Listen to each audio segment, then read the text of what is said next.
The Woman They Buried Twice, a Hercule Poirot Mystery. Chapter 1. The First Funeral. Rain fell upon the Hampshire churchyard in a steady, sorrowful curtain, the kind of English rain that seemed less weather than atmosphere, as though the sky itself had dressed in mourning. The yew trees flanking St. Crispin's ancient stone walls dripped ceaselessly, their dark branches reaching toward the procession like the fingers of penitence. I, Captain Arthur Hastings, stood beside my friend Hercule Poirot beneath an umbrella that seemed woefully inadequate against the downpour. Poirot, immaculate as ever in his black overcoat, had positioned himself with mathematical precision to avoid the worst of the splashing from the church's overflowing gutters. His patent leather shoes, I noted, remained impossibly spotless. "A melancholy occasion, Poirot," I murmured, watching the coffin being carried from the church by 6 bearers in dark suits. "All funerals possess melancholy, Hastings," Poirot replied, his keen eyes not on the coffin but on the mourners who followed it. "But this one possesses something more, something that troubles the little grey cells." I followed his gaze to the small procession. At its head walked a tall, silver-haired gentleman I recognized as Sir Charles Ashford, the widower. His face was composed into an expression of dignified grief, though I fancied I detected something hollow behind his eyes, as though he performed sorrow rather than felt it. Behind him came a younger man, perhaps 30, with the same aristocratic features but softened by dissipation. This would be Marcus Ashford, the stepson. I had read of him in the society pages, usually in connection with racing debts and unsuitable romantic entanglements. His grief appeared more genuine, though whether for the deceased or for some private concern, I could not say. A woman in an elaborate mourning dress walked beside Marcus, her veil so thick that her features remained invisible.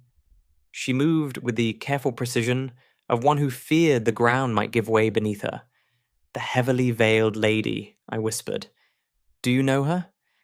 "That is Miss Cordelia Finch," Poirot said, "companion to the deceased for some 15 years. It was she who wrote to me, Hastings. She who begged Hercule Poirot to attend this funeral." "Whatever for?" Poirot's moustache twitched. "She believes, mon ami, that something is very wrong. She could not say what, only that the death of Madame Eleanor Ashford has left her with a sensation of profound unease." The coffin reached the graveside, where a rectangular wound had been cut into the wet earth. The Reverend Thomas Blackwood, a portly man with spectacles that fogged constantly in the damp, began the familiar words of the burial service. His voice carried across the churchyard, competing with the rain. I studied the other mourners. A severe-looking woman in her 50s stood apart from the family group. The housekeeper, Mrs. Graves, if I remembered correctly from Poirot's briefing during our train journey. Beside her, a younger man with the bearing of a clerk clutched a leather satchel to his chest. Mr. Harold Pembroke, the family solicitor who had served the Ashford estate for over 2 decades. "Earth to earth," the Reverend intoned. "Ashes to ashes. Dust to dust." Sir Charles cast the first handful of soil onto the coffin. The sound it made, that hollow drumming, seemed too loud, too final. Marcus Ashford stepped forward next, his hand trembling as he released the earth. Miss Finch's contribution was almost violent, her gloved fist opening spasmodically. It was then that I noticed Poirot had gone very still. "What is it?" I asked. "The solicitor, Hastings.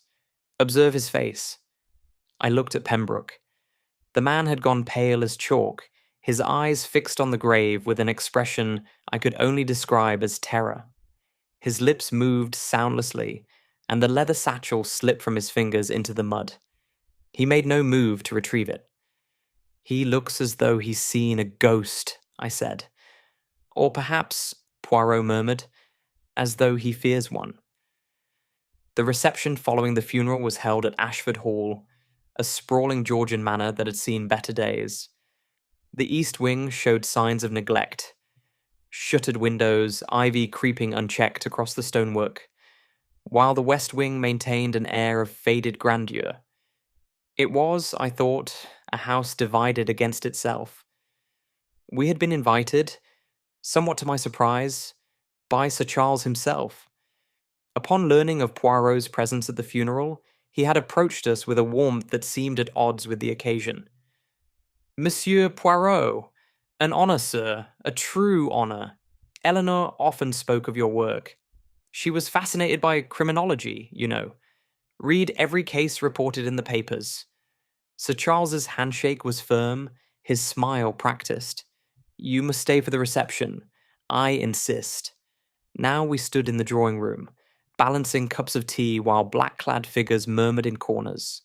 The fire had been lit but seemed to provide little warmth. The room retained a persistent chill that no flame could banish. Monsieur Poirot. We turned to find Miss Cordelia Finch approaching. She had lifted her veil, revealing a face that might once have been pretty, but had been weathered by years of service, and, I suspected, private sorrow. Her eyes were red-rimmed, though whether from tears or sleeplessness, I could not determine. Miss Finch, Poirot said, bowing slightly, I received your letter. You wrote of unease, of something wrong. Perhaps now you will elaborate? She glanced around nervously. Not here. Too many ears. Her voice dropped to a whisper. Meet me in the conservatory in 20 minutes. There is something I must show you. Something I found in her room after she died. Before Poirot could respond, she had melted back into the crowd of mourners. Curious, Poirot said. Most curious indeed. I was about to reply when a commotion near the doorway drew our attention. Marcus Ashford had cornered the solicitor, Pembroke, and was speaking to him with barely contained fury. Cannot be right. She promised me Pembroke.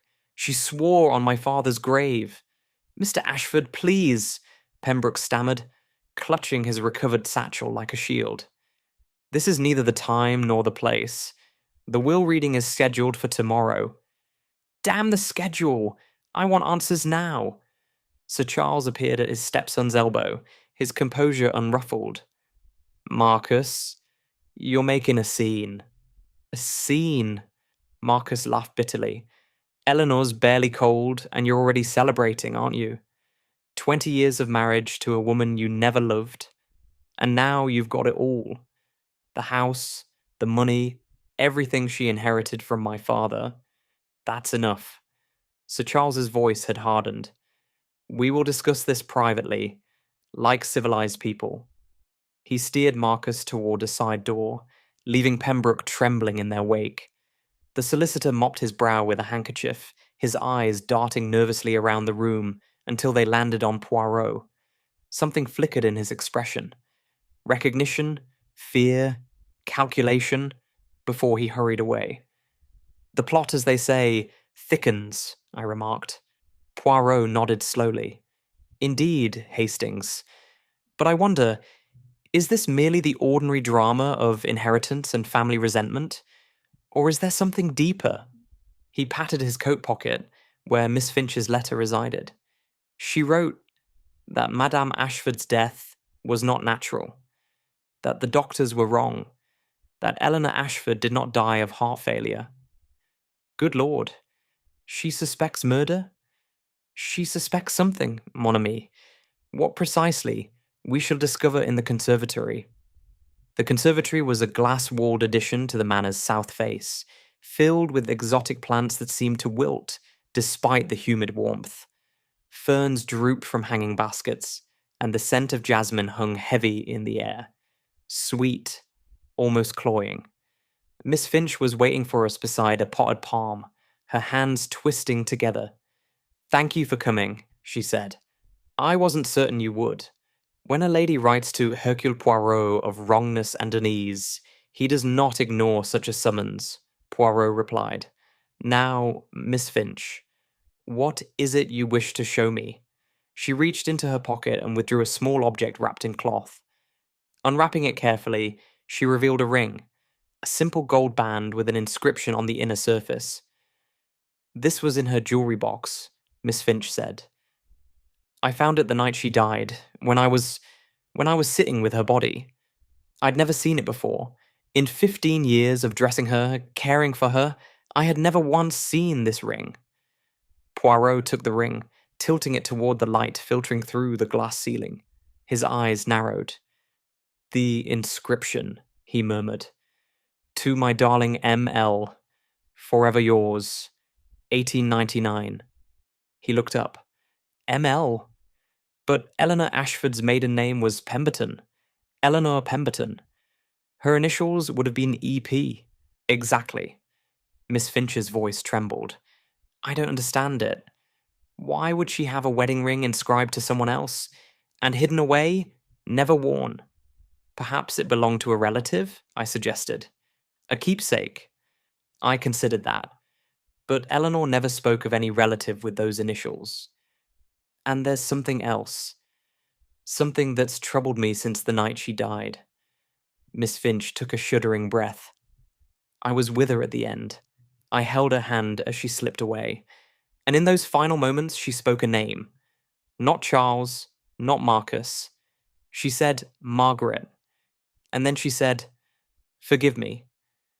A chill ran down my spine that had nothing to do with the conservatory's failing heating. Margaret, Poirot repeated softly. M.L., perhaps. Margaret. Something beginning with L? I don't know. But I do know that Eleanor Ashford kept secrets, Monsieur Poirot. Deep, terrible secrets. And now she's dead. And something about her death is wrong. The way it happened. So sudden.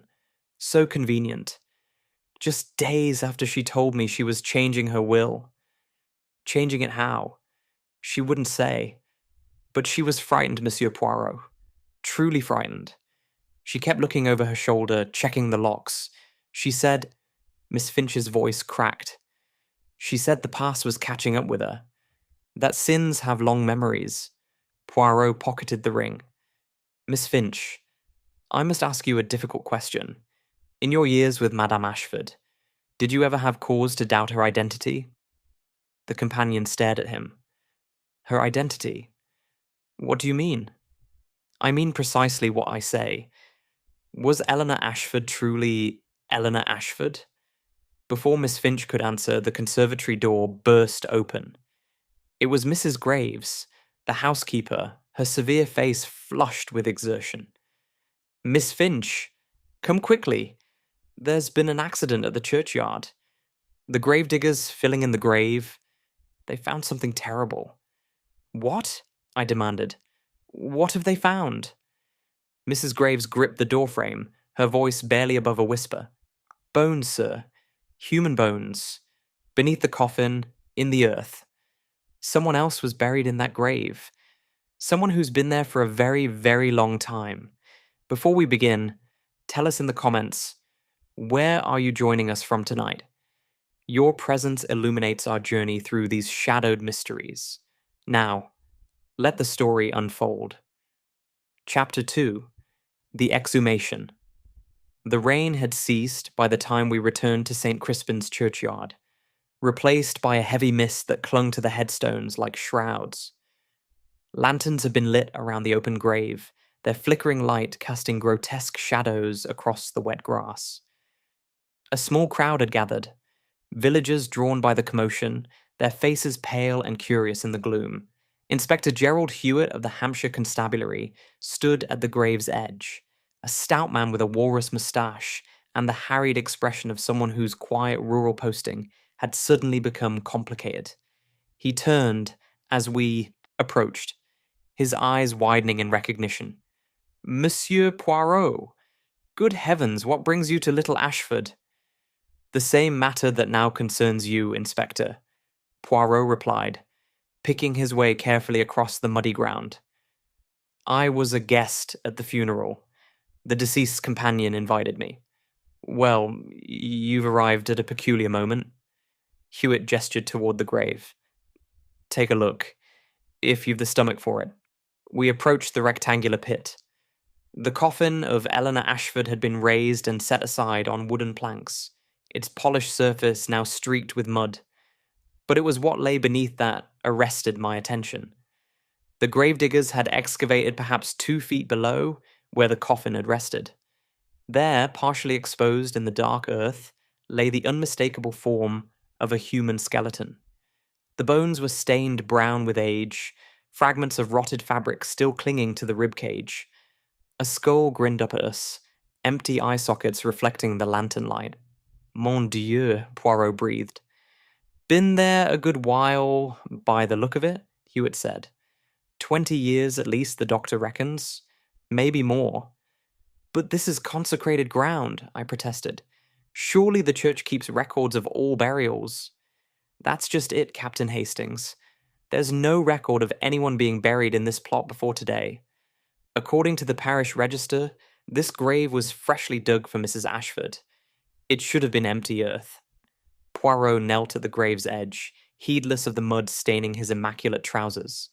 His sharp eyes examined the exposed bones with clinical precision. The skeleton, he said. It is complete? Appears to be, Hewitt replied. We've sent for the coroner. He'll want to examine everything properly, of course. And the position of the bones. They are undisturbed? Laid out as though in burial? Aye. Hands folded across the chest. Proper burial position.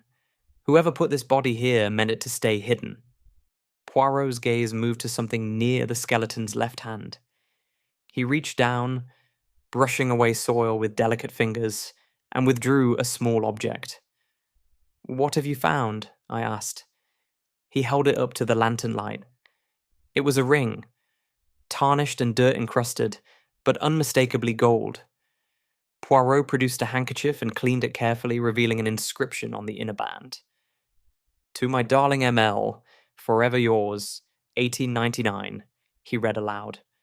I felt the blood drain from my face. But that's identical to the ring Miss Finch found in Madame Ashford's jewellery box. We, Hastings. Poirot's expression was grave. We have here a most disturbing puzzle. 2 rings, same inscription. One on the finger of a skeleton buried in secret. One hidden among the possessions of a woman just laid to rest. Inspector Hewitt scratched his head. I don't follow, Monsieur Poirot. What does it mean? It means, Inspector, that the woman they buried today may not be Eleanor Ashford at all. Poirot rose, brushing ineffectually at his muddied knees. I believe we must examine the contents of that coffin. The exhumation was ordered within the hour. Sir Charles Ashford had been summoned and stood at a distance, his face ashen. Marcus hovered nearby, seemingly sobered by the macabre turn of events. Miss Finch wept silently into a handkerchief, while Mrs. Graves maintained her stoic composure, though her hands trembled. The solicitor, Pembroke, was notably absent. He left immediately after the reception, Mrs. Graves informed us when asked. Said he had urgent business in London. Took the evening train. Poirot and I exchanged glances. The man's flight seemed decidedly suspicious. The coffin lid was pried open as we watched. The scent of death and preserving chemicals wafted upward, and I pressed my handkerchief to my nose. Inside, dressed in white burial clothes, lay the body of a woman in her 60s. Her features were peaceful, hands folded, silver hair arranged carefully around her face. That's Eleanor, Sir Charles said hoarsely. That's my wife. I don't understand what this madness is about, but that is Eleanor. Poirot approached the coffin. With your permission, Sir Charles, I must examine the body. The widower nodded weakly. Do what you must. Poirot bent over the corpse, his keen eyes moving systematically from head to toe. He examined the hands with particular interest, lifting each one gently. The left hand, he murmured. There is a mark. An indentation on the ring finger. A ring was worn here for many years, yet now the finger is bare. She wore her wedding ring, Sir Charles said. Always. I assumed it was on her when... He stopped, confusion crossing his face. It should be there. I saw it myself the night she died. And yet it is not. Poirot straightened. Tell me, Sir Charles, did your wife have any distinguishing marks? A birthmark, perhaps? An old scar? Sir Charles considered. She had a small birthmark on her left shoulder blade, shaped rather like a crescent moon. I teased her about it when we were first married. Poirot turned to the coroner's assistant. If you please, we must examine the shoulder. What followed was grim work. The burial clothes were carefully shifted to expose the left shoulder blade. The skin was pale, marked by the beginnings of decomposition, but otherwise unmarked. There was no birthmark. No crescent moon. Nothing at all. Sir Charles staggered backward. That's impossible. I saw it 100 times. His voice broke. If there's no birthmark, then who is in that coffin? That, Sir Charles, is precisely what we must determine. Poirot's voice was gentle but firm. I believe your wife may have been dead for considerably longer than anyone realized, and the woman you buried today, she was someone else entirely. We withdrew to the vestry of St. Crispin's, where the Reverend Blackwood provided brandy with trembling hands. Sir Charles sat slumped in a chair, his aristocratic composure utterly shattered. Marcus paced by the window, running his hands through his hair. Miss Finch had been escorted back to Ashford Hall by Mrs. Graves, too distraught to remain. I don't understand, Sir Charles kept repeating. 20 years of marriage. How could I not know my own wife? Poirot sipped his brandy thoughtfully. Let us approach this logically, Sir Charles. You married Eleanor Pemberton in what year? 1900. June of 1900. She was the daughter of old Colonel Pemberton. Respectable family. Good standing. We met at a garden party in London. And before your marriage, had you known her long? Only a few months. It was something of a whirlwind courtship. She was captivating, intelligent, witty, beautiful. Sir Charles' voice grew distant. She seemed to understand me in a way no one else ever had. The Colonel, he is deceased? Died shortly before our wedding. Influenza. Eleanor inherited everything. His house in Kent, a substantial fortune. She sold the house after we married. Said there were too many memories. Poirot leaned forward. And were there photographs? Family portraits? People who had known Eleanor Pemberton as a child? Sir Charles frowned. The house fire. There was a fire at the Pemberton estate just weeks before the Colonel died. Most of the family possessions were destroyed. Photographs, documents, everything. Eleanor barely escaped with her life. How very convenient, Poirot murmured. What are you suggesting? Marcus demanded, stopping his pacing. That my stepmother was an impostor? That she murdered the real Eleanor Pemberton and took her place? I suggest nothing yet, monsieur. I merely observed that the circumstances were remarkably favourable for someone wishing to assume another's identity. Poirot steepled his fingers. The fire destroys all evidence. The only family member who could identify her dies of illness. A whirlwind courtship prevents prolonged scrutiny. And then, 20 years of marriage, hidden behind the walls of Ashford Hall. Sir Charles looked ill. But why?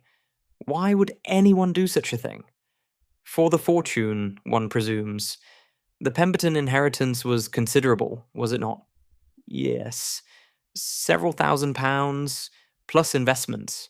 It funded the restoration of the East Wing, maintained the estate during the difficult years. Sir Charles pressed a hand to his forehead. My God. If the woman I married, was not Eleanor Pemberton, then the fortune was never hers to give. It was stolen. All of it. Stolen. And now we come to the central question, Poirot said. If the woman in the coffin is not Eleanor Ashford, then who is she? And more importantly, he gestured toward the churchyard beyond the vestry windows. Who is the skeleton that was buried in that grave 20 years ago? I cleared my throat. The ring inscription. To my darling ML. Miss Finch mentioned that Eleanor spoke the name Margaret on her deathbed. Oui, Hastings. Margaret L., a woman who received a wedding ring in 1899, 1 year before. The supposed Eleanor Pemberton married Sir Charles. Poirot's eyes gleamed. I begin to form a theory, but it requires confirmation. Sir Charles, I must ask, who was your wife's closest confidant? Who knew her secrets? Sir Charles considered. Pembroke. Harold Pembroke, our solicitor. He handled all her affairs, her correspondence, her private matters. He'd known her since before our marriage. In fact, it was he who introduced us. The solicitor who has fled to London, I said grimly. That seems rather damning. Indeed, Hastings. Poirot rose. Inspector Hewitt must send word to London immediately. Monsieur Pembroke has much to explain. He turned to Sir Charles. With your permission, I should like to examine your wife's private papers, her correspondence, her personal effects, everything from the earliest days of your marriage. Take whatever you need, Sir Charles said heavily. I want the truth, Monsieur Poirot, whatever it may be. The truth is what Hercule Poirot always seeks, Poirot replied. Though I warn you, Sir Charles, it may be more terrible than you imagine. As we departed the vestry, the mist had thickened into a fog that obscured the gravestones. I walked beside Poirot in silence, my mind churning with the evening's revelations. Poirot, I said at last, do you truly believe that Eleanor Ashford was an impostor? That she murdered the real Eleanor Pemberton and stole her identity? The evidence points in that direction, mon ami, but there are questions that remain unanswered. Poirot tapped his temple. The little grey cells, they are troubled. If Eleanor Ashford, whoever she truly was, maintained this deception for 20 years, why did it unravel now? What changed? Miss Finch mentioned she was changing her will. Perhaps someone discovered her secret and threatened to expose her. Perhaps, or perhaps the past, as she herself said, was catching up with her. Poirot's voice grew thoughtful. And there is the matter of her death. The doctors attributed it to heart failure, yet Miss Finch suspects foul play. If Eleanor was murdered, then by whom? And why bury a second woman in the grave meant for the skeleton's concealment? I confess I'm thoroughly confused, I admitted. Poirot smiled faintly. Patience, Hastings. The threads are tangled, but they will unravel. Tomorrow we examine the papers. We interview the household. We trace the history of Margaret L. His smile faded. And we discover who the woman they buried twice truly was, and who put her in the ground the first time. Chapter 3. The Widow's Tale. Morning brought pale sunshine that did little to dispel the gloom hanging over Ashford Hall. Poirot and I had taken rooms at the village inn.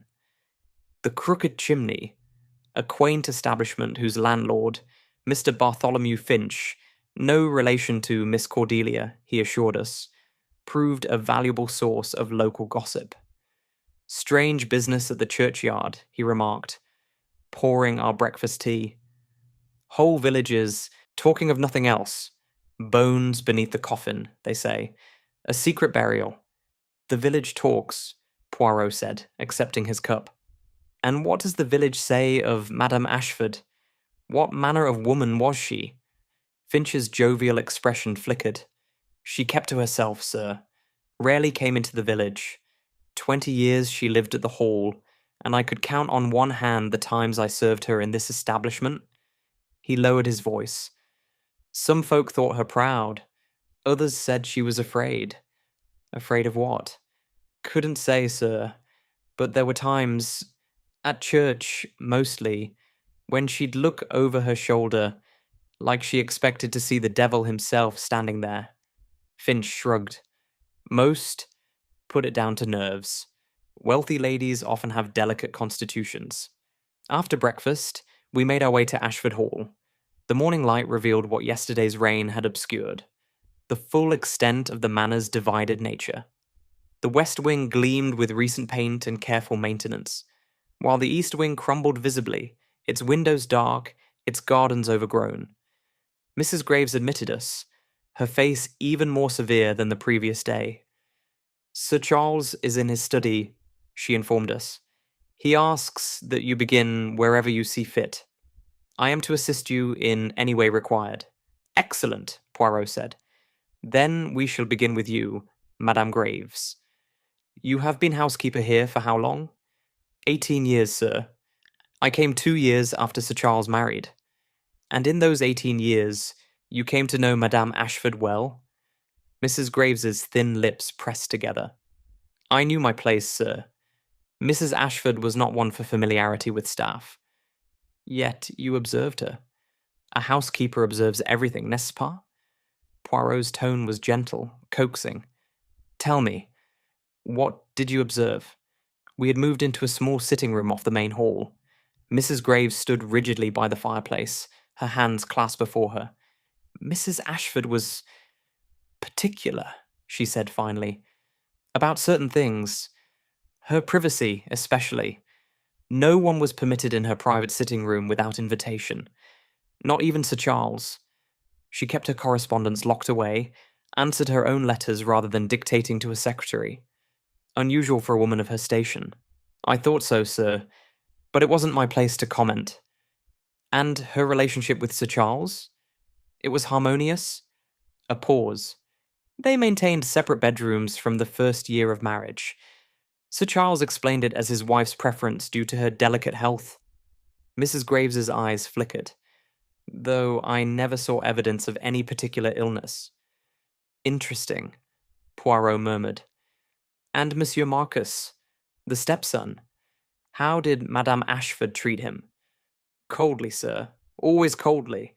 Though he was just a boy when they married, only 10 years old, she never warmed to him, never showed him a mother's affection.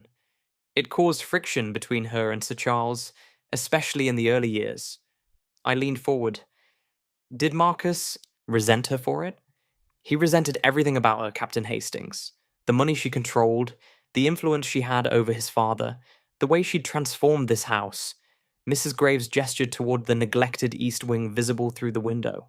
That was to be Marcus's domain when he came of age, but Mrs. Ashford refused to fund its restoration, said it was a waste of resources. Sir Charles sided with her, and Marcus found other ways to spend money that wasn't his. The gambling debts, I said. Among other things. Mrs. Graves's disapproval was palpable. He's been borrowing against his expectations for years. Now, with Mrs. Ashford's death, he'll finally inherit, assuming the will is valid. Poirot raised an eyebrow. You have reason to doubt it? Only what I overheard, sir. Last week, 2 days before she died, Mrs. Ashford summoned Mr. Pembroke. They were closeted in her sitting room for over 2 hours. When he left, he looked troubled. And that evening, I heard Mrs. Ashford on the telephone. We've only the one in the main hall, speaking to someone in London. She said... Mrs. Graves hesitated. Yes? She said, it's time. I cannot carry this any longer, whatever the consequences. And then she began to weep. We found Miss Cordelia Finch in the conservatory, where she sat surrounded by wilting plants, her eyes red and swollen. She rose as we entered, dabbing at her face with a handkerchief. Monsieur Poirot, forgive me, I've been rather useless today. There is nothing to forgive, mademoiselle. You have suffered a great shock. Many shocks, in fact. Poirot took a seat on the wicker chair opposite her. I must ask you questions that may be painful. You understand this is necessary? Of course. Miss Finch straightened, composing herself. Ask whatever you wish. You were companion to Madame Ashford for 15 years. In that time, did she ever speak of her life before her marriage? Of her family? Her childhood? Miss Finch shook her head slowly. Never. I thought it strange at first. Most ladies enjoy reminiscing about their youth.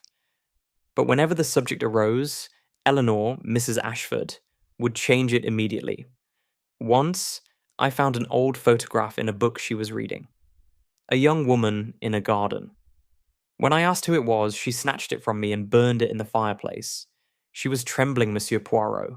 Terrified. The photograph. Did you see the face clearly? Only a glimpse, but Miss Finch frowned. Now that I think of it, the woman didn't look like Eleanor. The nose was different, and the set of the eyes. At the time, I assumed it was a relative. Now I wonder. And the ring you found, the one inscribed to ML, had you truly never seen it before? Never. And I dressed her every day for 15 years. I knew every piece of jewelry she owned. That ring was hidden, tucked into a secret compartment in her jewelry box.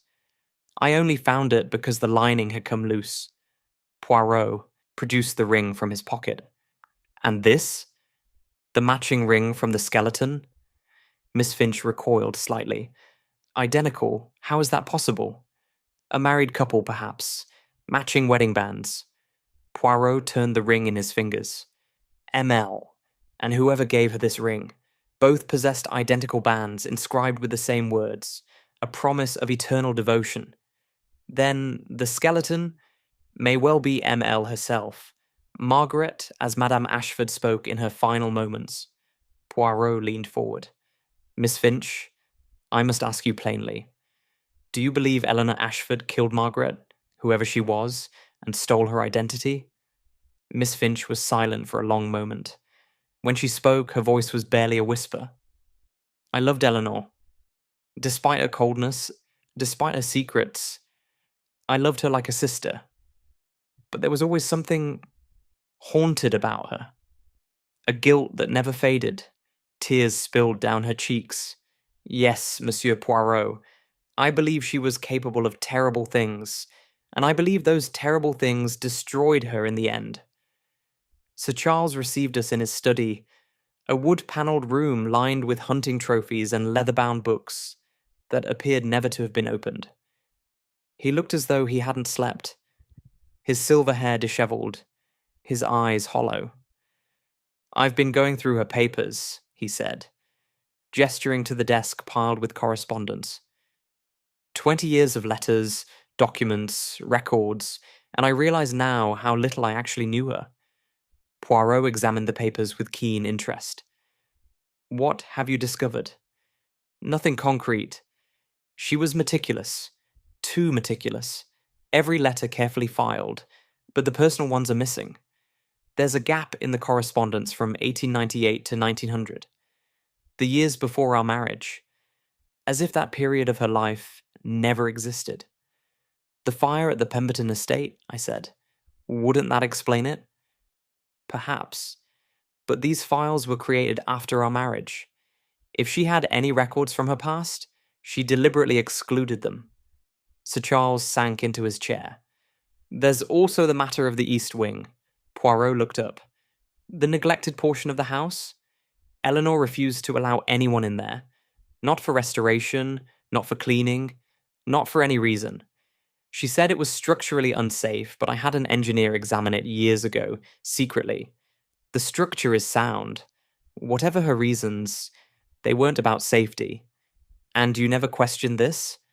Sir Charles laughed bitterly. I loved her, Monsieur Poirot.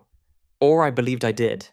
When you love someone, you accept their eccentricities. You make excuses for their strange behavior. You tell yourself, there must be a good reason. He buried his face in his hands. What a fool I've been. Monsieur, may I have your permission to examine the East Wing?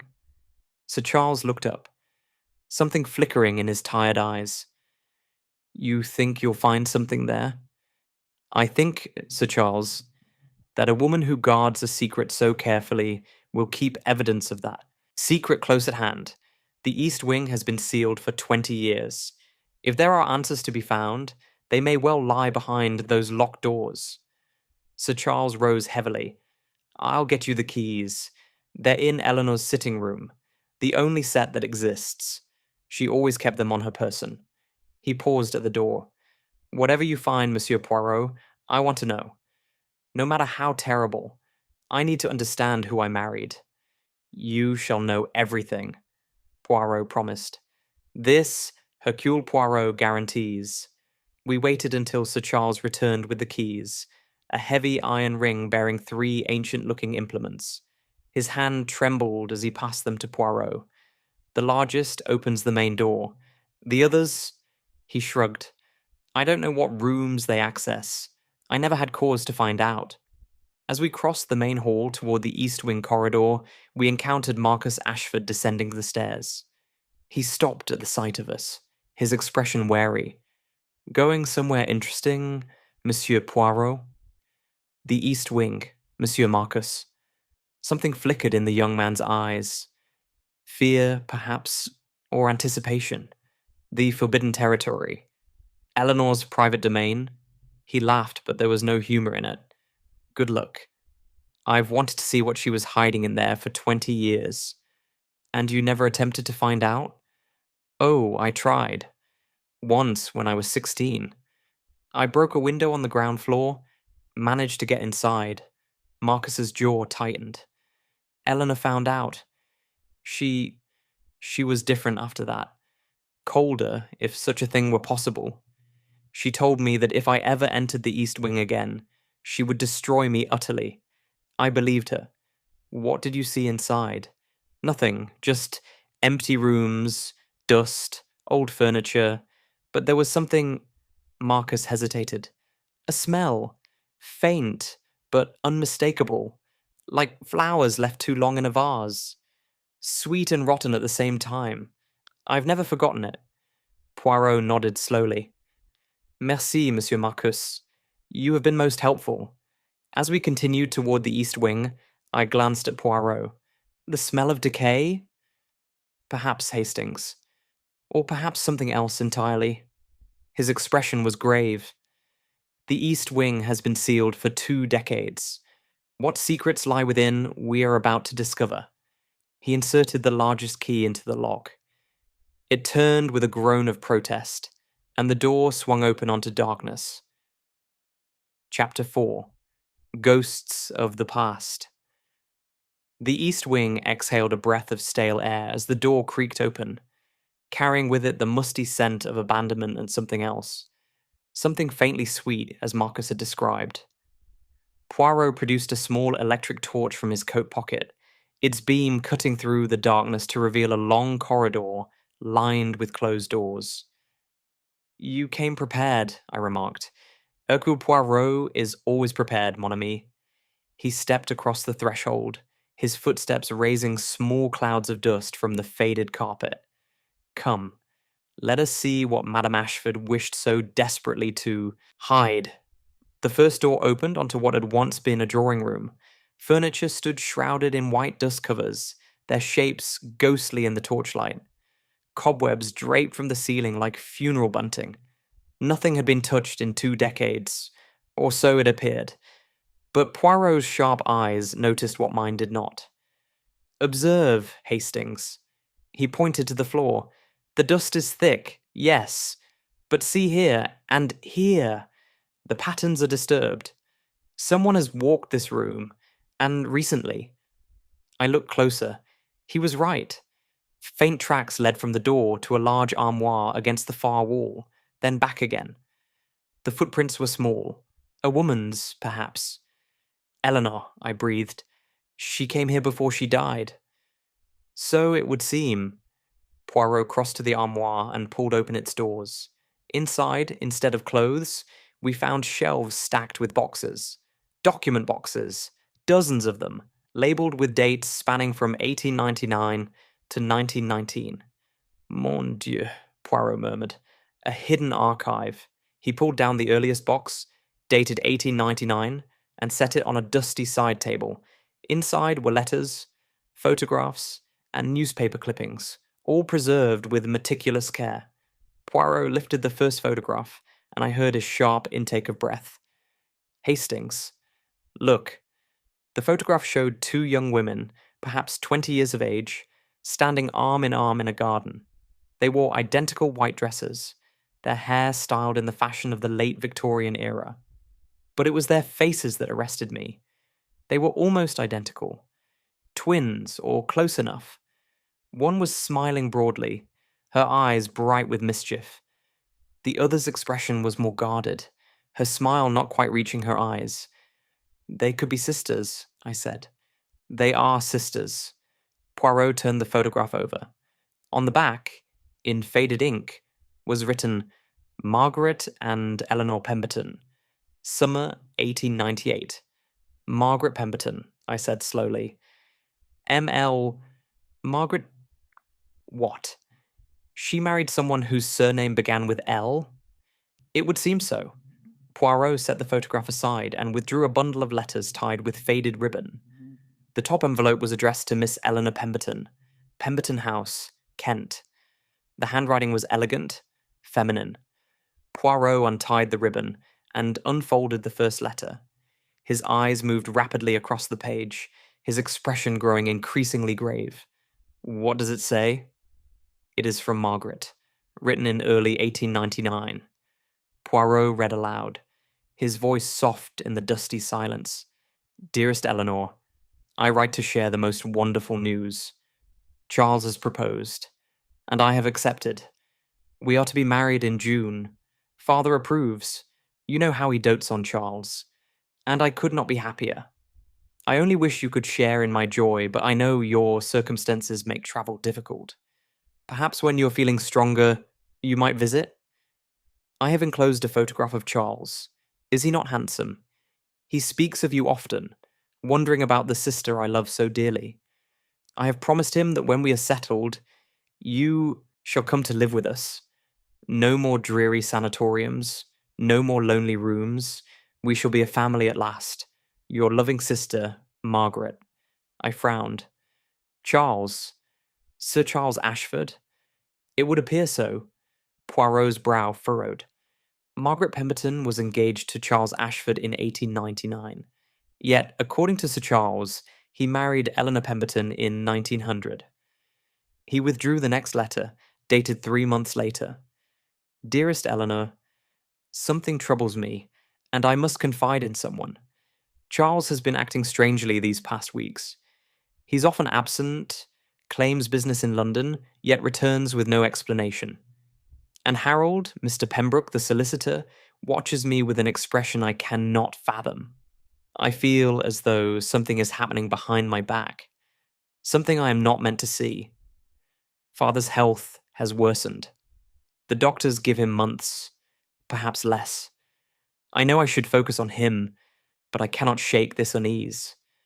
Perhaps I'm being foolish. Perhaps love has made me suspicious of shadows. Write to me soon. Your letters are my only comfort. Your troubled sister, Margaret. Pembroke again, I said grimly. The solicitor is involved up to his neck. Poirot nodded slowly. The web grows clearer, Hastings. But there is more. He withdrew a third letter. This one written in a different hand. Shaky, cramped, barely legible. This is not from Margaret, Poirot said. This is from Eleanor, the true Eleanor, writing to herself. A confession, perhaps. Or a record. He read. April 1900. It is done. God forgive me. It is done. Margaret lies in the garden now, beneath the roses she loved so well. No one will ever find her. The fire erased everything, the house, the records, the evidence of her existence. And I have become her. Charles suspects nothing. He loves me as he loved her. Perhaps more, for I give him what Margaret would not. Complete devotion, complete obedience. The fortune is secured, the future assured. But at night, I hear her voice. I see her face in the mirror. I am becoming her in truth, not just in name. Perhaps that is my punishment. Perhaps there is no escape from what I have done. Harold knows.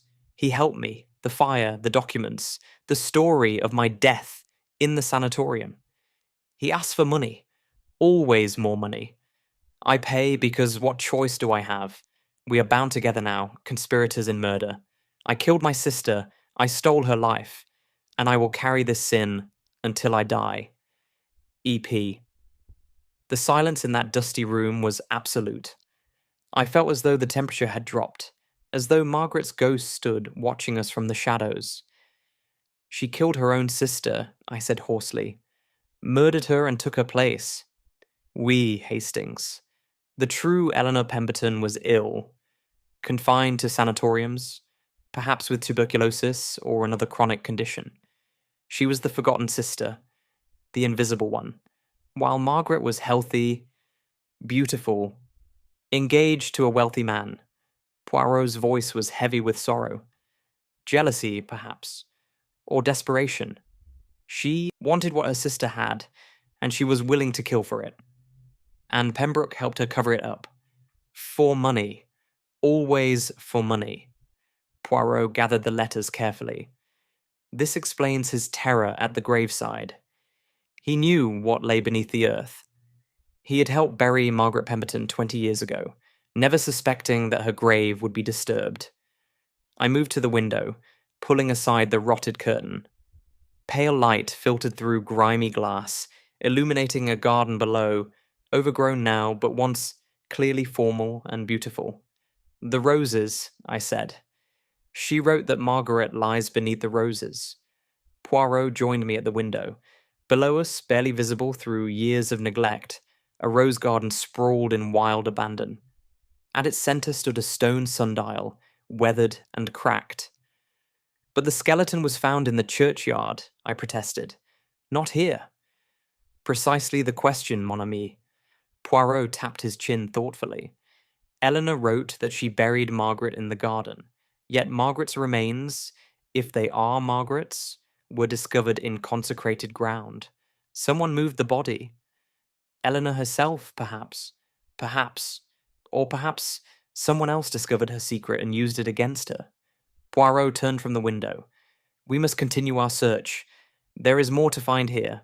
I am certain of it.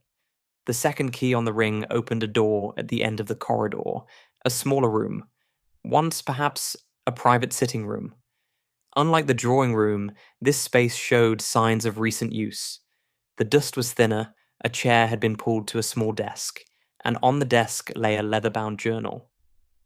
Her private diary, Poirot breathed, lifting it with reverent care. The entries spanned the final year of Eleanor's life. Poirot flipped to the most recent pages, dated just days before her death. October 12th. Harold came today with fresh demands. £10,000, or he goes to the police. After 20 years of payments, he still wants more. I am bled dry. There is nothing left. But I am tired. So very tired of carrying this weight. Perhaps it is time for the truth. Perhaps confession would be a relief, even if it means prison. Even if it means ruin.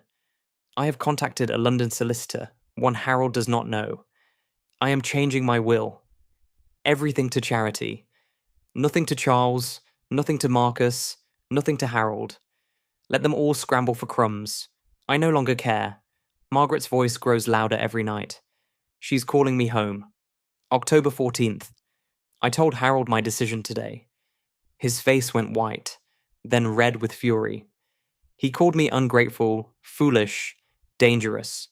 He said I would regret crossing him. But what more can he do to me? I am already dead inside. I have been dead since the day I killed my sister. Tomorrow I will speak to Sir Charles. Tell him everything. Face whatever consequences await. Perhaps then Margaret will finally be silent. There were no more entries. She died on October 15th, I said quietly. The day after she threatened Pembroke. The day she planned to confess to Sir Charles. We, Hastings.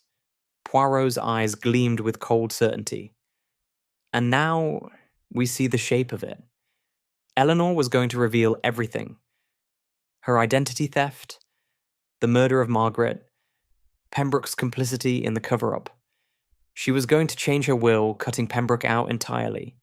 So Pembroke killed her. The motive is clear. If Eleanor confessed, Pembroke would hang for conspiracy to murder. His career, his reputation, his life, all destroyed. He had every reason to silence her. But how? The doctors said heart failure. Poison, perhaps. Something that mimics heart failure. Digitalis, for instance. In proper doses, it regulates the heart. In excessive doses, Poirot made a gesture, it stops the heart entirely. And who would suspect? An elderly woman, supposedly in delicate health, dying peacefully in her bed. I felt sick. And the body in the coffin? You said it wasn't Eleanor. Ah, that remains our deepest puzzle. Poirot pocketed the journal. If Pembroke killed Eleanor, whose body lies in that grave? And why the substitution? Before I could respond, the sound of footsteps echoed through the corridor. We turned as a figure appeared in the doorway. Mrs. Graves, her face pale, her composure finely cracked. Monsieur Poirot, you must come quickly. Inspector Hewitt has returned from London. She paused, steadying herself against the doorframe. Mr. Pembroke is dead. He threw himself from London Bridge this morning. But before he died, he left a letter. A confession. Poirot's expression did not change. And what does this confession say? Mrs. Graves's voice trembled. He claims he murdered Mrs. Ashford. He gives every detail. The method, the motive, the timing. The case is solved, the inspector says. It's finished. Finished? Poirot shook his head slowly. No, Madame Graves. I fear it has only just begun. Chapter 5. The missing hours Inspector Hewitt awaited us in Sir Charles's study, his walrus moustache bristling with self-satisfaction. A sheaf of papers lay spread across the desk. Pembroke's confession, transmitted by telegram from Scotland Yard. Open and shut, Monsieur Poirot, the inspector declared, tapping the documents. Pembroke admits to everything. 20 years of blackmail, the murder of Mrs. Ashford by digitalis poisoning, even his role in the original crime against Margaret Pemberton. He couldn't live with the guilt, so he ended it. Hewitt shook his head. Tragic business, but at least we have answers. Poirot accepted the telegram copies and read them in silence, his expression unreadable. I watched his eyes move across the pages, noting how they narrowed at certain passages. You are satisfied, Inspector? Poirot asked finally. Completely. The man confessed in writing. What more could you want? I want the truth, Inspector, and I am not convinced we have it. Poirot set down the papers. This confession, it is too neat, too complete. It answers every question with mechanical precision, as though written from a script. Hewitt frowned. You're suggesting Pembroke didn't write it? I'm suggesting that someone wished this case closed quickly. And what better way than to provide a dead man's confession? Poirot tapped the telegram.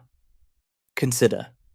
Pembroke was seen alive at Victoria Station yesterday afternoon at 3 o'clock. He was found dead beneath London Bridge at 6 o'clock this morning. In those 15 hours, he allegedly wrote a detailed confession, travelled to the bridge, and threw himself to his death. People act strangely when consumed by guilt. Perhaps, but observe the confession itself. It describes the method of murder, digitalis administered in Madame Ashford's evening tisane. It names the precise dosage. It explains how Pembroke obtained the poison from a London chemist. Poirot's voice sharpened. Yet when was Pembroke last at Ashford Hall? Before Madame's death? The question hung in the air. Hewitt shuffled uncomfortably. Mrs. Graves, Poirot called. The housekeeper had been standing silently by the door and now stepped forward. When did Monsieur Pembroke last visit this house before Madame Ashford's death? October 12th, sir. 3 days before she died. He came for the meeting I mentioned. About the will. And after that?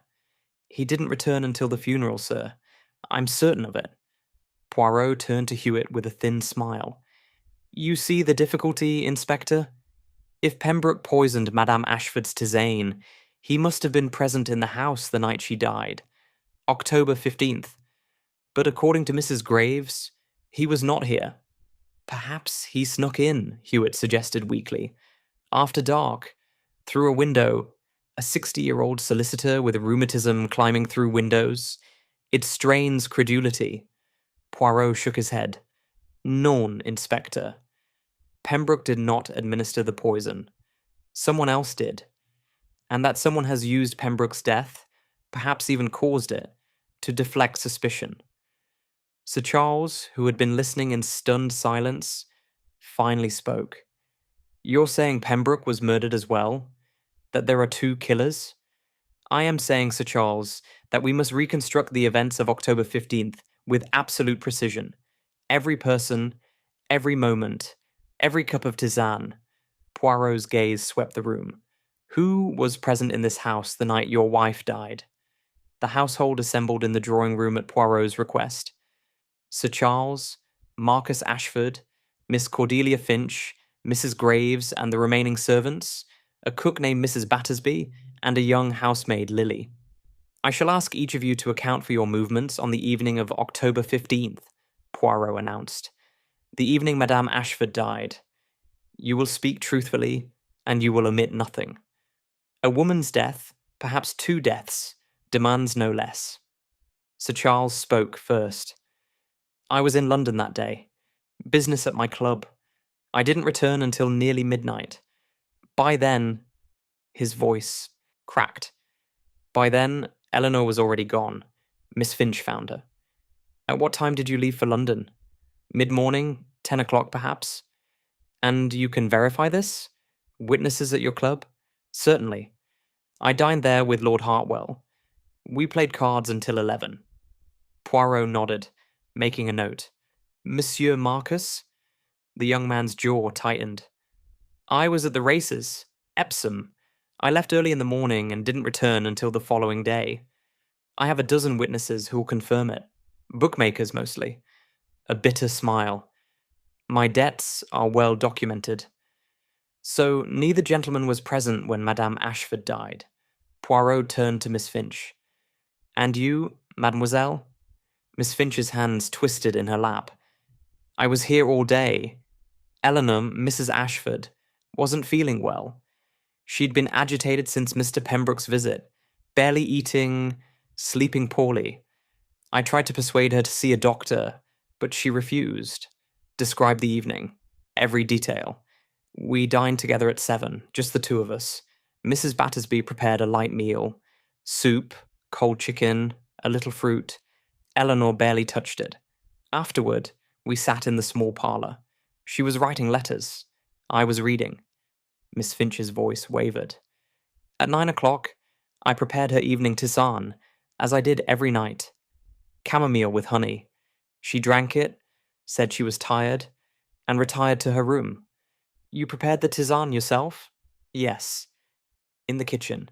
Mrs. Battersby had already gone to bed." "And the chamomile, where was it kept?" "In a tin in the pantry. The same tin we'd used for months." Poirot's eyes sharpened. "Had anyone else access to this tin?" Miss Finch hesitated. "Anyone in the household, I suppose. The pantry isn't locked. And after Madame retired, what did you do?" "I read for another hour. Then went upstairs myself. I passed Eleanor's room on the way to mine. Her light was already out." Miss Finch's composure crumbled. "I should have checked on her. If I had, perhaps—" "What time did you discover her the next morning?" "Just after 7. I brought her morning tea, as usual. Knocked on the door, no answer. I entered and found her." Miss Finch pressed her handkerchief to her mouth. "She was cold. She'd been dead for hours." Poirot turned to Mrs. Graves.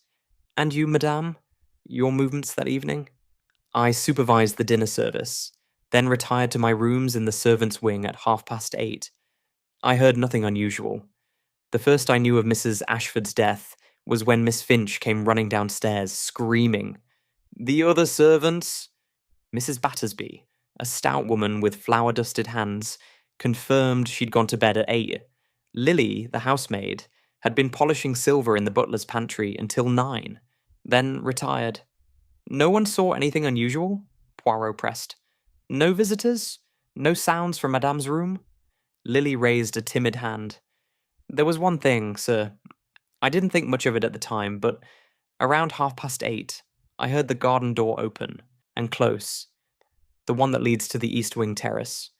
Every head turned toward her. "You're certain?" Poirot demanded.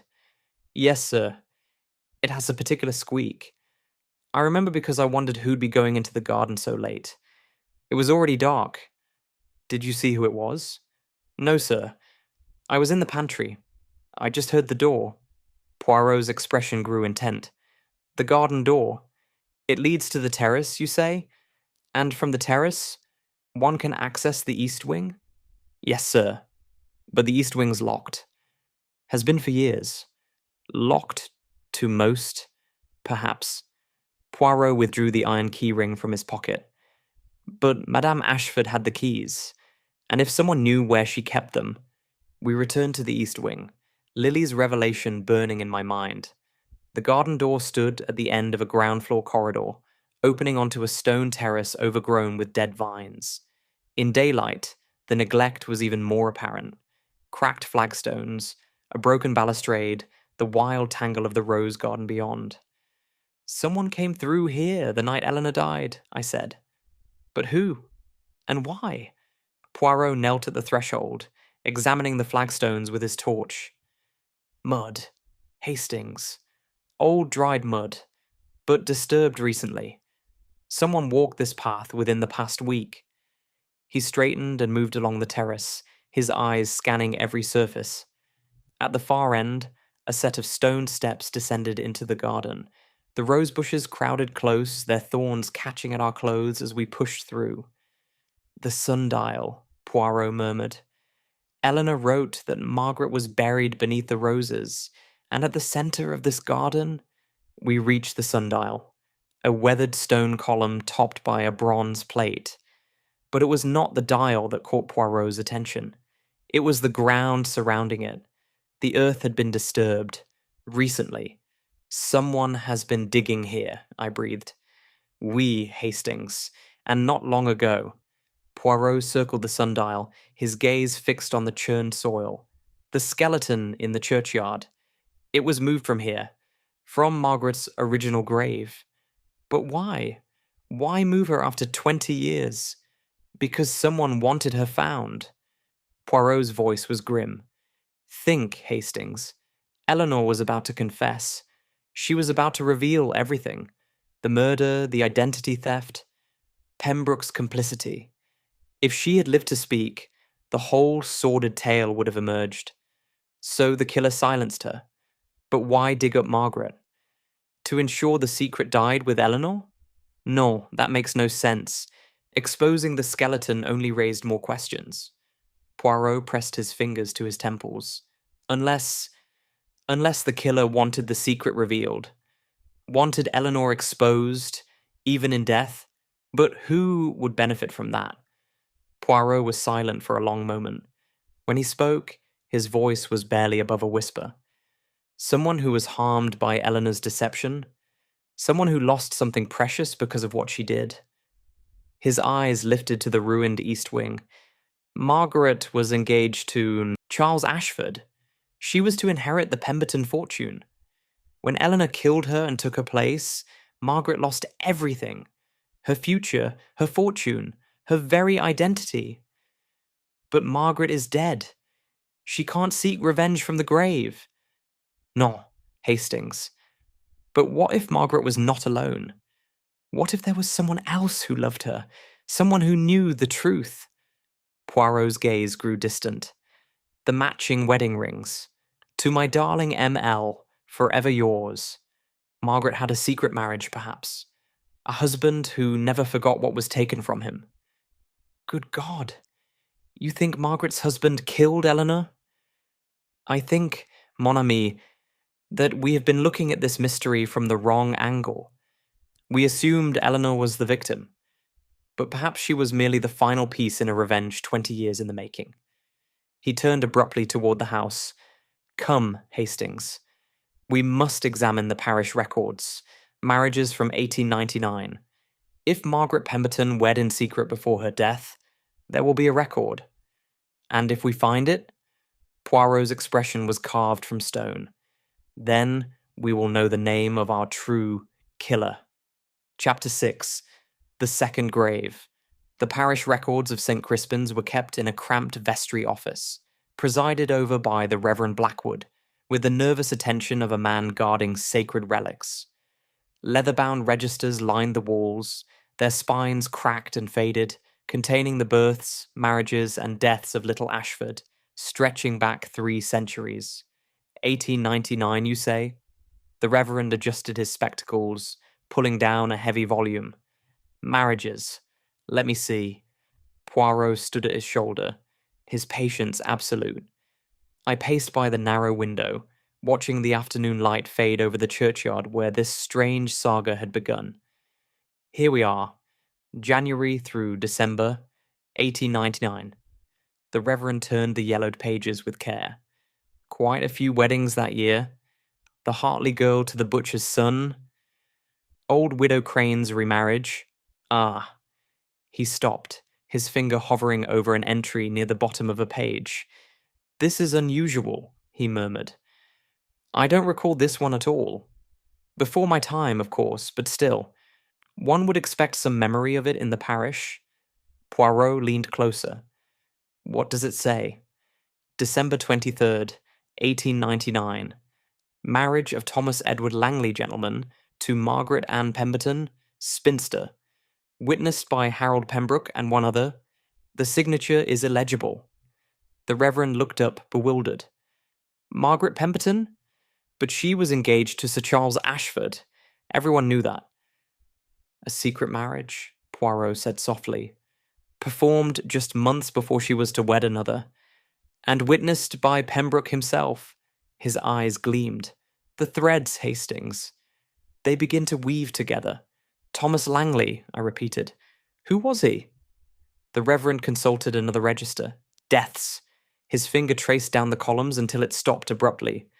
Thomas Langley. Died March 1901 in South Africa. The Boer War. He shook his head, sadly. So young. Only 24. He's buried in the military cemetery at Pretoria. Never came home. He never knew, I said quietly. He went off to war. And by the time he died, Margaret was already dead too, murdered by her own sister. But did he leave anyone behind? Poirot pressed. Family? A sister, perhaps? Or a mother? The Reverend's brow furrowed. The Langleys, yes. I believe there was a sister. Let me check the baptismal records. He pulled down another volume, flipping through pages with increasing speed. Here. Cordelia Ann Langley, born 1879, sister of Thomas Edward Langley. The name struck like a thunderbolt. Cordelia, I breathed. Miss Cordelia Finch. But her surname is not Langley, Poirot finished. She changed it. Finch. A small bird, easily overlooked. The perfect name for a woman who wished to disappear into the background of a great house. His voice dropped to a whisper. She came to Ashford Hall not as a companion, but as an avenger. For 15 years, she has lived beside the woman who murdered her brother's wife. Waiting. Watching. Preparing. We found Inspector Hewitt at the village inn, enjoying a late lunch with the air of a man who considered his work complete. His expression soured when he saw Poirot's face. More theories, monsieur? I thought we'd settled this business. We have settled nothing, Inspector. Poirot took the seat opposite him, uninvited. Pembroke's confession is a fabrication, and the true killer walks free. I intend to remedy both situations this evening. Hewitt set down his fork. You have evidence? I have more than evidence. I have understanding. Poirot's fingers drummed on the table. But first, I must confirm one final detail. The body in Madame Ashford's coffin. You said the coroner would examine it? Dr. Pritchard. He's at the morgue in Winchester now. Has he reported his findings? Hewitt pulled a telegram from his pocket. Came through an hour ago. Cause of death confirmed as heart failure. Consistent with digitalis poisoning. Just as Pembroke's confession stated. The poison was administered within 12 hours of death. He squinted at the paper. There's a note here about the birthmarks Sir Charles mentioned. Pritchard found scarring on the left shoulder blade. Old scarring. Surgical in nature. As though someone had removed a birthmark deliberately. Poirot's eyes widened. Removed it? When? Years ago, according to Pritchard.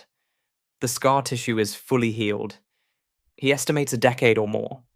I stared at Poirot. Eleanor had her birthmark removed? Why would she do such a thing? Because it was the one thing that could prove she was not Margaret Pemberton, Poirot said slowly. Consider, Hastings. If anyone who knew the real Margaret ever examined Eleanor closely, a physician perhaps, or an old friend, the absence of a birthmark that Margaret possessed could expose the deception.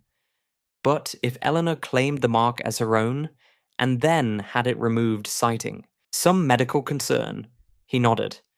Clever. Most clever. She erased the evidence of her own identity. Then, the body in the coffin is Eleanor, I said. The real Eleanor. The impostor who killed Margaret.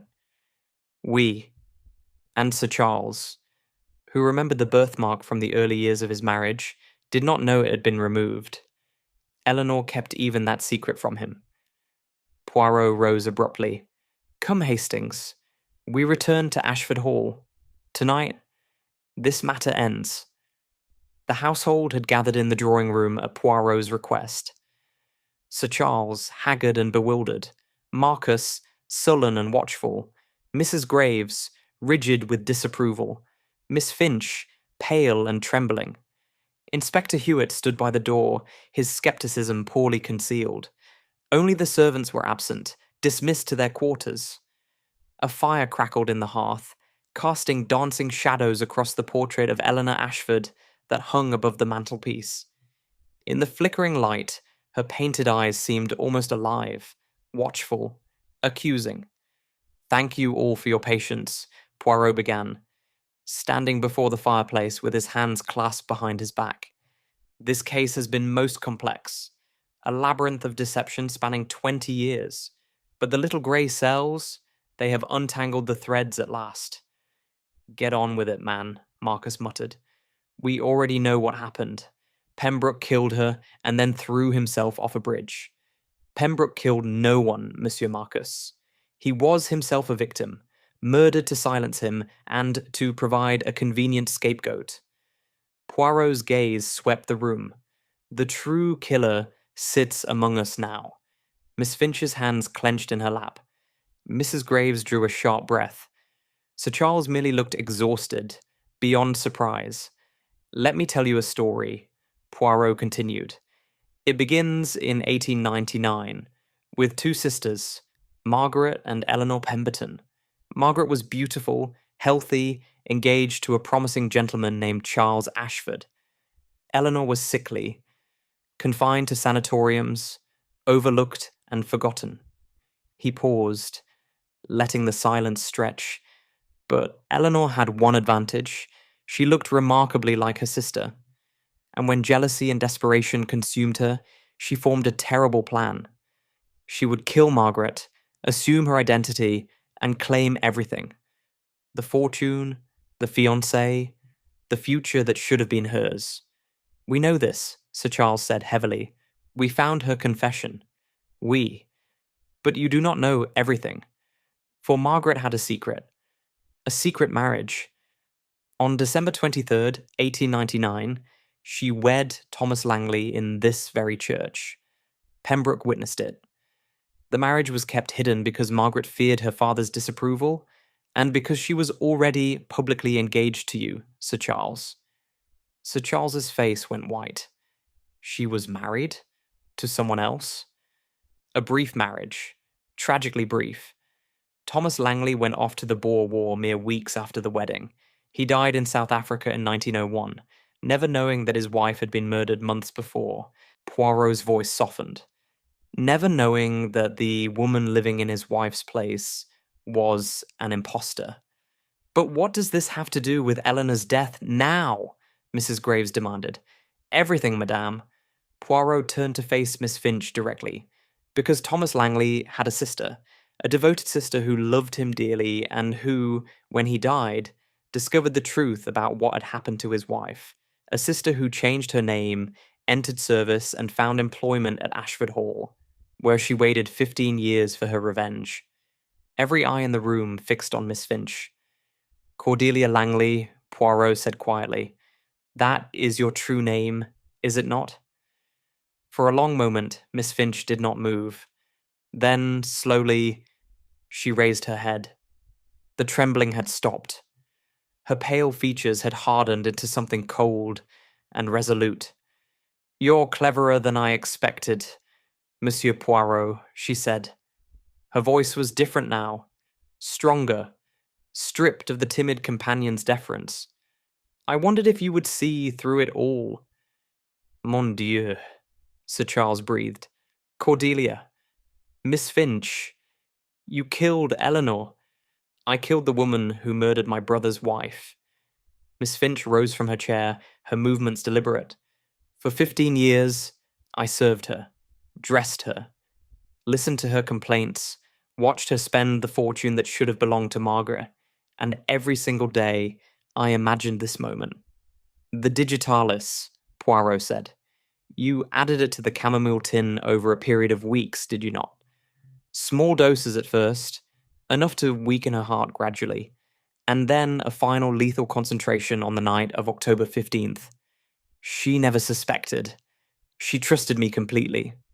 A bitter smile crossed Miss Finch's face. "Ironic, isn't it? The woman who murdered her own sister trusted me with her life." "And Pembroke?" I demanded. "Did you kill him too?" Pembroke was a loose end. He knew too much. About the original murder, about my true identity. He'd been blackmailing Eleanor for years, but he might have turned that knowledge against me if he suspected what I'd done. Miss Finch shrugged. "I followed him to London. A push at the right moment, and the river did the rest. The confession I left in his pocket was insurance. I knew it would satisfy the police." Inspector Hewitt had gone pale. "You wrote that confession? Forged his handwriting?" "I had 15 years to study every document that passed through this house, Inspector. Pembroke's handwriting was child's play." "But why dig up Margaret?" I asked. "Why move her body to the churchyard?" Miss Finch's expression softened. The first genuine emotion I had seen from her. Because she deserved a proper burial. She deserved to lie in consecrated ground, not rotting beneath a rose garden like a shameful secret. I moved her the night before the funeral. I knew the grave was being dug for Eleanor. And I knew that when they found Margaret's bones, the whole truth would come out. "You wanted Eleanor exposed," Poirot said. "Even in death. She stole my brother's wife. She stole Margaret's life, her fortune, her very identity. For 20 years, she lived in comfort while Margaret lay forgotten in the dirt." Miss Finch's voice cracked. "I wanted the world to know what she had done. I wanted her name to be remembered as the monster she was." She turned to Sir Charles. "You married a murderer, Sir Charles. Everything you thought you knew about your wife was a lie. She killed her own sister and took her place, and you never suspected a thing." Sir Charles said nothing. He looked like a man who had aged 20 years in a single evening. "Miss Langley," Poirot's voice was gentle but firm, "you must understand. However justified your rage, you have committed murder. 2 murders. The law cannot overlook this." "I know." Miss Finch, Cordelia Langley, straightened her shoulders. "I've known from the beginning how this would end. But I regret nothing. Margaret has justice at last. My brother's wife is avenged. That is all I ever wanted." She held out her wrist to Inspector Hewitt. "I'm ready, Inspector. Take me away." Chapter 7. The Woman They Buried Twice. The grandfather clock in the hallway struck midnight as Inspector Hewitt led Cordelia Langley from the drawing room. She walked with her head held high, her step steady, showing none of the trembling timidity that had characterized Miss Cordelia Finch. That woman, I realized now, had never truly existed. She had been a mask, worn with consummate skill for 15 years. At the doorway, she paused and looked back at Poirot. "How did you know?" she asked. "What gave me away?" Poirot regarded her with an expression I could not quite read. Respect, perhaps, mingled with sorrow. "Several things, mademoiselle. First, the letter you wrote to summon me. You claimed to feel unease about Madame Ashford's death, yet you had already committed the murder. Why invite a detective to investigate your own crime?" He raised a finger. "Because you wanted the truth to emerge. You wanted Eleanor exposed. An innocent companion would have accepted the doctor's verdict and grieved quietly. You orchestrated an investigation. And the rest? The ring in the jewelry box. You said you found it after Eleanor's death, hidden in a secret compartment. But that ring belonged to your brother, Thomas Langley's wedding band. How would Eleanor have possessed it unless someone placed it there deliberately? Poirot shook his head gently. You planted it, mademoiselle. You wanted me to find the connection to Margaret Langley. Cordelia smiled, a genuine smile, touched with sadness. Thomas gave Margaret matching rings the day they married. She wore hers always, hidden on a chain beneath her clothes. When Eleanor killed her, she took everything, including the ring. She kept it as a trophy, I suppose, or perhaps as a reminder of her guilt. And the second ring? The one on Margaret's skeleton? I placed it there when I moved her body. Thomas's ring, returned to his wife at last. Cordelia's voice softened. They're together now. That's all I ever wanted. Inspector Hewitt cleared his throat impatiently. We really must be going, Miss Langley. Cordelia nodded. She cast one final glance around the drawing room, the house where she had spent 15 years in patient, burning hatred, and then she was gone. The silence that followed her departure was profound. Sir Charles sat slumped in his chair, staring at nothing. Marcus had retreated to the window, his back to the room, his shoulders rigid. Mrs. Graves stood like a statue by the fireplace, her face unreadable. I think, Sir Charles said at last, his voice barely above a whisper, that I should like to be alone. Poirot bowed his head. Of course, Sir Charles. We shall return tomorrow to conclude our business. There are still matters to be settled. The estate, the legal questions arising from Madame Ashford's true identity. Her true identity. Sir Charles laughed hollowly. I don't even know what to call her now. For 20 years, I called her Eleanor. I loved Eleanor, or thought I did. But Eleanor never existed, did she? She was always someone else, a stranger, a murderer. The woman you loved was real, in her way, Poirot said gently. Her crimes do not erase the moments of genuine connection you shared. The human heart, it is capable of holding many truths at once, love and deception, tenderness and cruelty. She was both the woman you married and the woman who killed her sister. Understanding this is perhaps the most difficult task that lies before you. Sir Charles raised his eyes to the portrait above the mantelpiece. And Margaret? The real Margaret? I was engaged to her, you know. Before everything, I loved her first. She was taken from you before you could know her truly. But she found love, Sir Charles. Brief though it was. Thomas Langley made her happy in those final months. That, perhaps, is some small comfort. Small comfort indeed. Sir Charles rose heavily from his chair. Good night, Monsieur Poirot. Captain Hastings, I trust you can find your way out. He left the room without looking back. After a moment, Mrs. Graves followed, murmuring something about checking on the servants. Marcus remained at the window. When he finally spoke, his voice was thick with emotion. She hated me, you know, Eleanor, or whoever she was. From the first day she entered this house, she hated me. He turned to face us. I thought it was because I reminded her of my mother, my father's first wife. But that wasn't it, was it? She hated me because I was evidence of my father's life before her, a life with Margaret. Margaret Pemberton was engaged to your father, Poirot confirmed. Had she lived, she would have become your stepmother. Eleanor killed her and took her place, but she could never take Margaret's place in your father's heart entirely. You were a reminder of the life Eleanor had stolen. Marcus's jaw tightened. And now, what happens to the estate? Eleanor stole the Pemberton fortune, used it to fund this house, this life. Does it all have to be returned? That is a question for the courts, monsieur. The Pemberton estate was inherited under false pretenses. There may be distant relatives with a claim, or the Crown may assert rights to the estate. I cannot say. Poirot paused. But I suspect, given the complexity of the situation, that the matter will take years to resolve. In the meantime, your father remains master of Ashford Hall. For whatever that's worth, Marcus gestured at the faded grandeur surrounding them. A house built on murder and lies.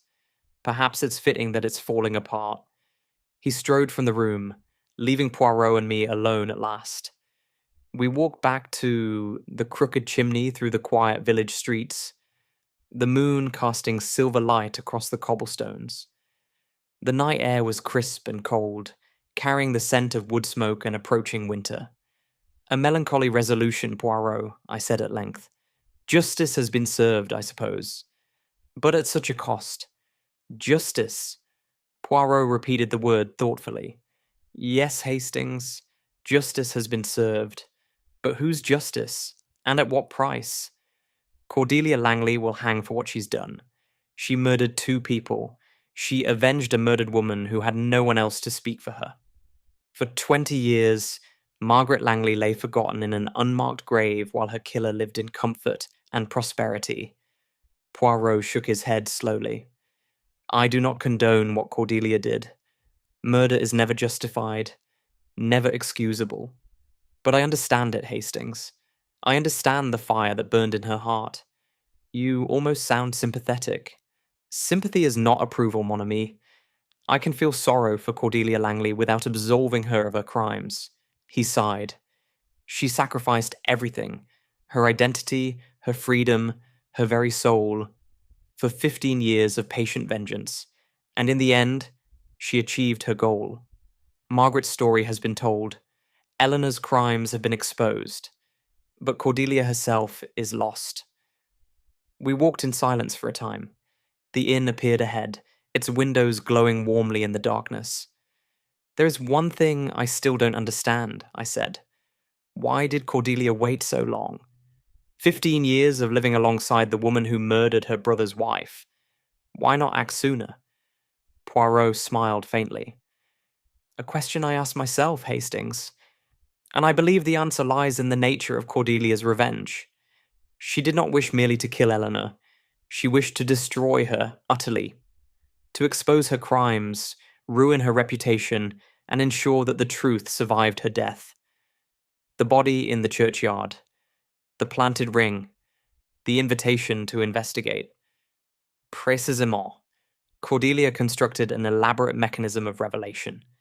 She needed time to gather evidence, to understand the full scope of Eleanor's deception, to locate Margaret's grave and plan the exhumation. And she needed to wait for the right moment.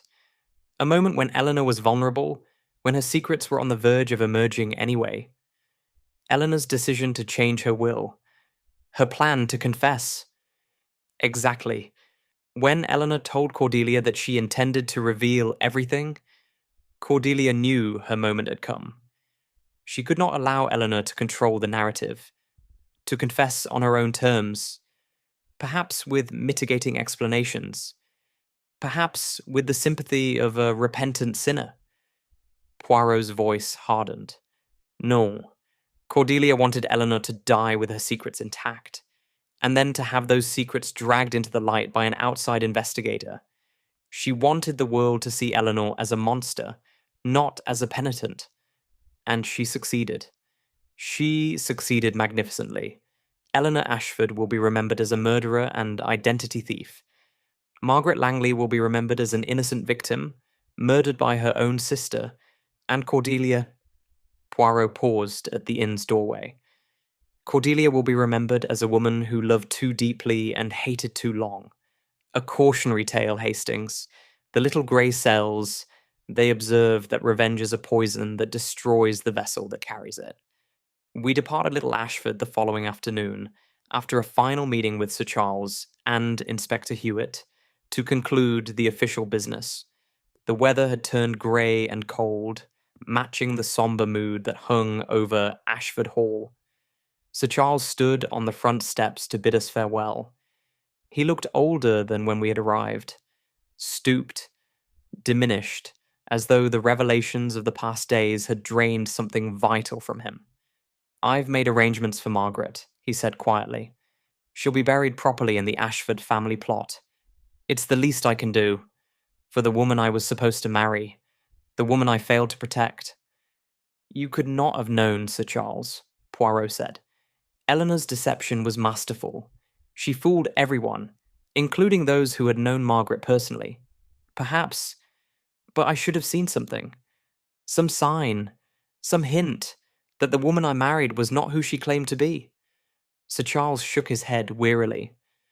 "I was blinded by love. Or what I thought was love.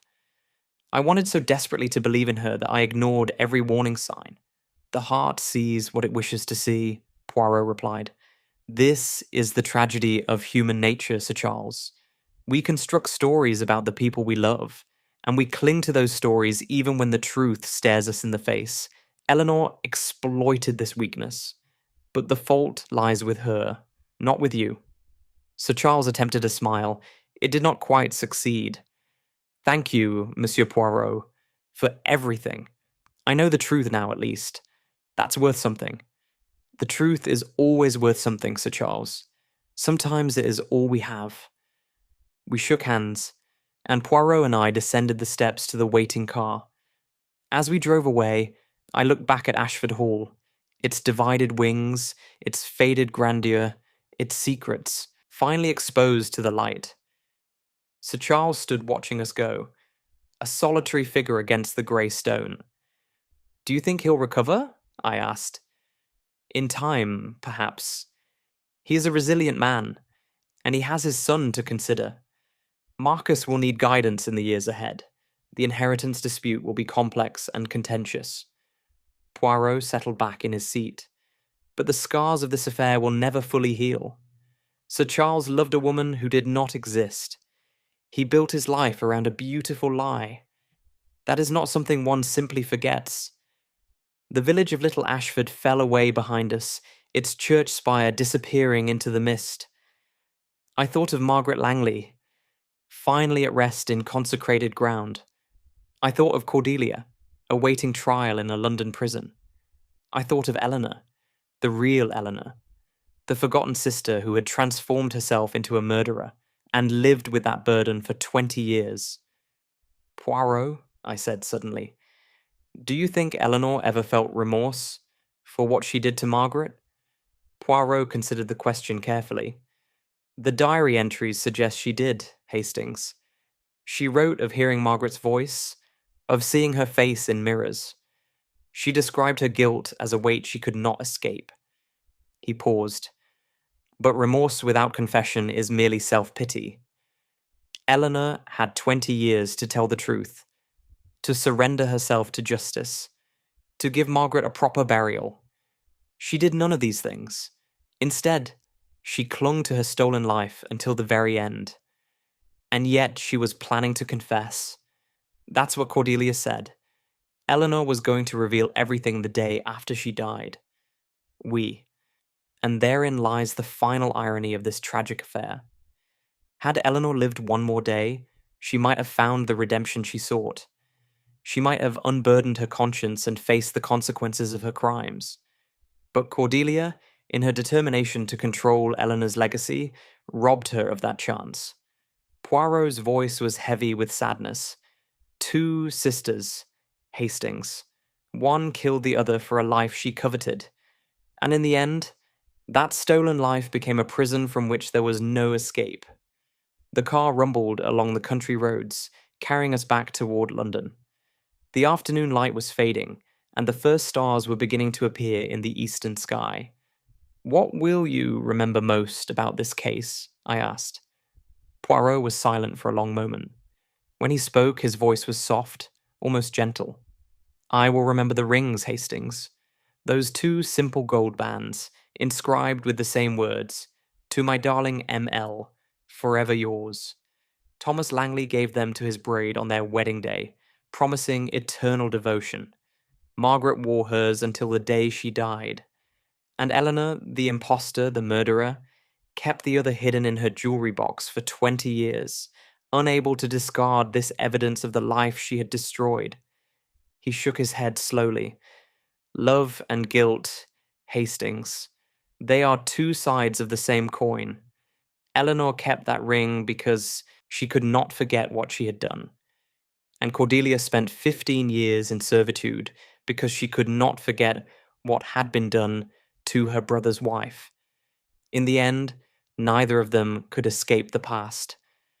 Neither of them could bury the truth deeply enough. The woman they buried twice, I murmured. Oui, mon ami. Poirot's eyes grew distant, reflecting the dying light. Margaret Pemberton, Margaret Langley, was buried twice. Once in a secret grave, hidden beneath roses, and once in consecrated ground, restored to dignity at last. But her spirit was never truly at rest. It haunted Eleanor's dreams. It drove Cordelia's vengeance. It reached out from beyond the grave to claim justice. He turned to me, and I saw in his eyes a profound weariness. The weariness of a man who has seen too much of human darkness.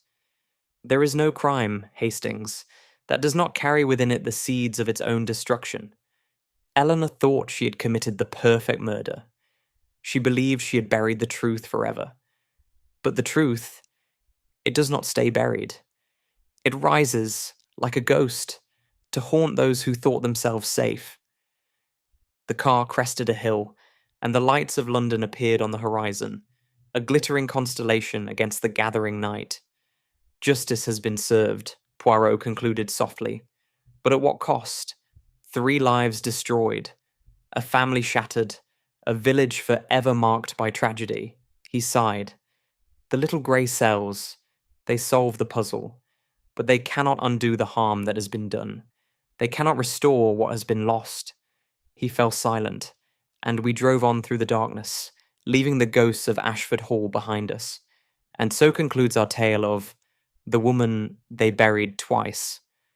Margaret Langley lies at peace in the Ashford family plot, her story finally told.